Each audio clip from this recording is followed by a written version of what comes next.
Friends எல்லாம் எப்படி இருக்கீங்க? நல்லா சூப்பரான மோர் குழம்பு எப்படி வைக்கிறதுன்னு பார்க்கலாம் வாங்க. மோர் குழம்புக்கு தேவையான பொருள்லாம் அரைச்சி வச்சுக்கலாம். நல்லா நைஸாக அரைச்சி வச்சுக்கலாம். மோர் கரைச்சி வச்சுக்கலாம். நல்லா ஃப்ரெஷ்ஷாக வெண்டைக்காய் கட் பண்ணி வச்சுக்கலாம்.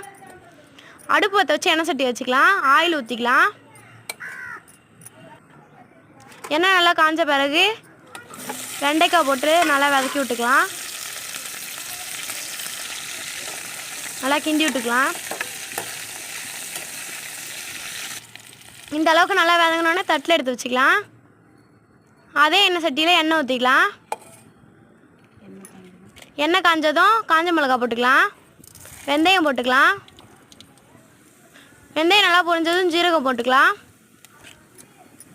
நல்லா பொரிஞ்ச பிறகு கருவேப்பிலை போட்டுக்கலாம். மஞ்சத்தூள் போட்டுக்கலாம். பெருங்காயம் போட்டுக்கலாம். இப்போ அரைச்சி வச்ச பேஸ்ட்டை போட்டுக்கலாம். நல்லா கிண்டி விட்டுக்கலாம். தேவையான அளவு தண்ணி ஊற்றிக்கலாம். அதையும் நல்லா கிண்டி விட்டுக்கலாம். தேவையான அளவு உப்பு போட்டுக்கலாம்.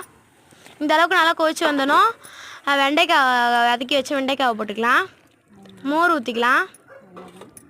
அவ்வளோதான் ஃப்ரெண்ட்ஸ், நல்லா சூப்பரான வெண்டைக்காய் குழம்பு